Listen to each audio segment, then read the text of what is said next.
located to Hyderabad. Vijayawada will still come up. Local was talking about Vijayawada, it will take time. Now, safe cities have been spoken, so I won't be much talking about safe cities, but something related to that. The one thing which I would like to talk, I wish there is a technology to motivate the policeman, which I can fit somewhere into his uniform or somewhere here, and he gets motivated to do whatever I want him to do. You can create all kinds of technologies. The ultimate user, ultimate person who is going to work on the field is the policeman. So I need really him to work, him to understand. Now, the technology, the policeman, and in between, you need to have a SOP, a training system, where this man gets trained to perform the duty which he's supposed to perform.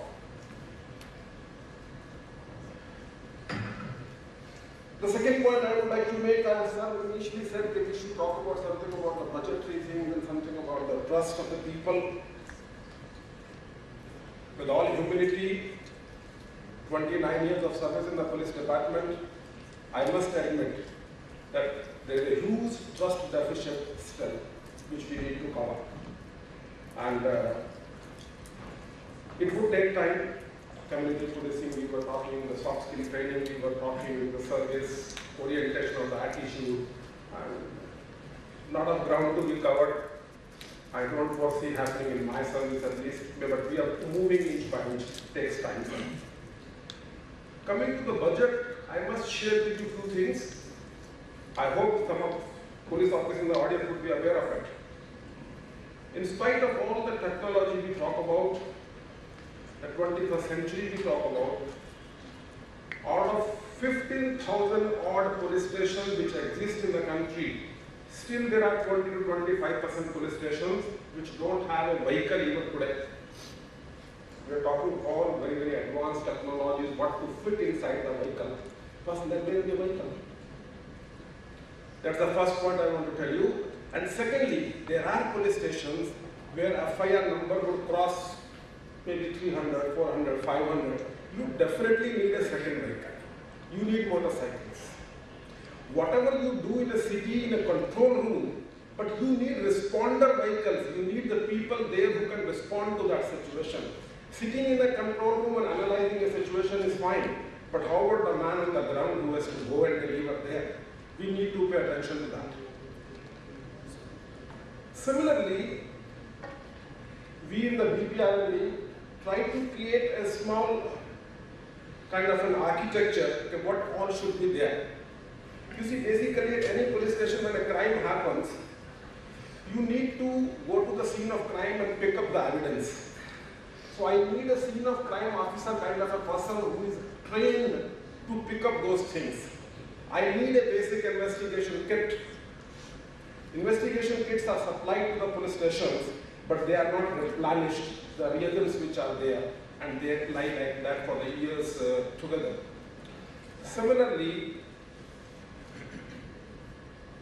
once Directorate of Forensic Sciences, the director had around 3 years back in a presentation in MHA, he said that in a year, out of 20 lakh approximate IPC cases which get reported in the country, it's only around 50 to 60,000 which are sent for a forensic analysis, which is around 5 to 6%. So 90% of the cases don't pass through the route of forensic analysis because, one, you don't have the right mechanism to collect evidence, and secondly, you don't have labs to test those forensics. And third, maybe the scientific temperament in a policeman, which we have been talking since long. So it's a high time, at least at a subdivision level, you should have a mobile forensic van which can go and collect the evidence from the scene of crime. I'm not sure how many districts, MHA started a project to give one van to each district. There were around 50, 60, around 3 years back, number must have been 2, but we must go to subdivision level. How many dog squads we have in this districts?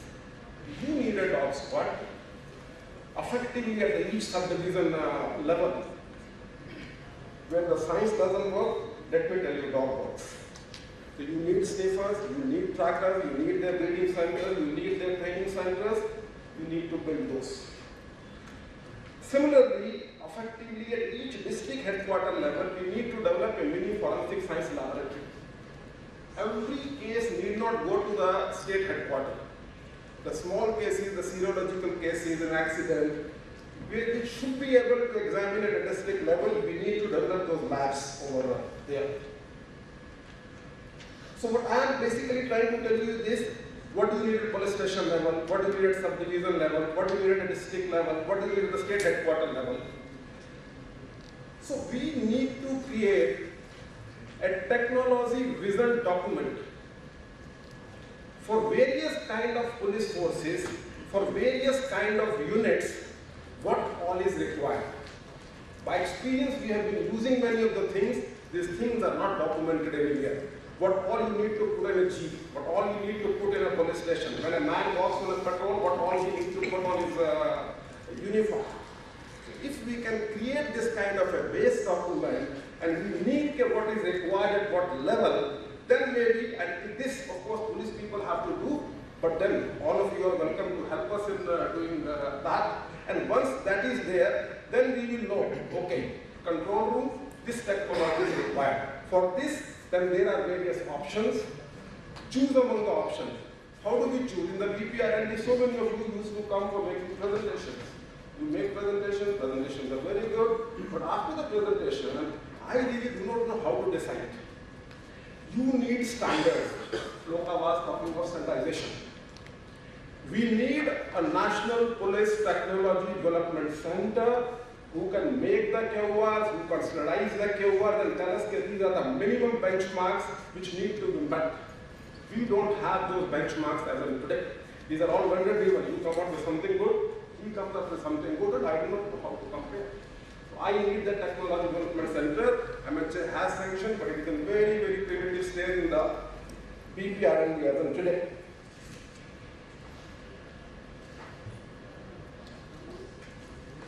So in case, and then once about the technology, most of you are based in, technologies are based abroad. You are the local representatives, you bring something from there. It should not be a one-time selling.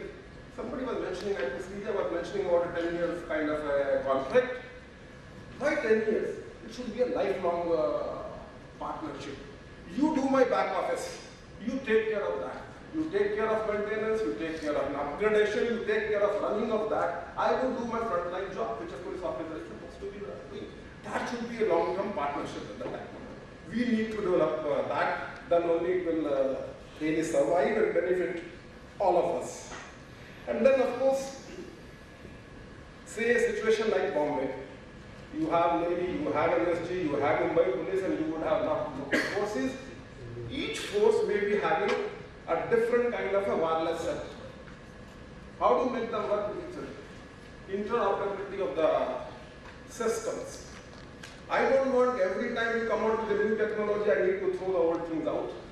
You must come out with something which I can upgrade, I can scale it, and it talks to my all sister forces. There must be something which works like that. So technology has to be consumer friendly, it has to be cost effective, it has to be interoperable, it has to be scalable, and you should customize for my requirements. What US needs, India may not need, and what we need may not exist in what exists in the USA. So please make it functional for me and develop a long-term partnership. So I'm repeating, I'm looking at a lifelong partnership with the technology people. I'm looking at a technology vision documents which you can create, and let's talk together. Thank you.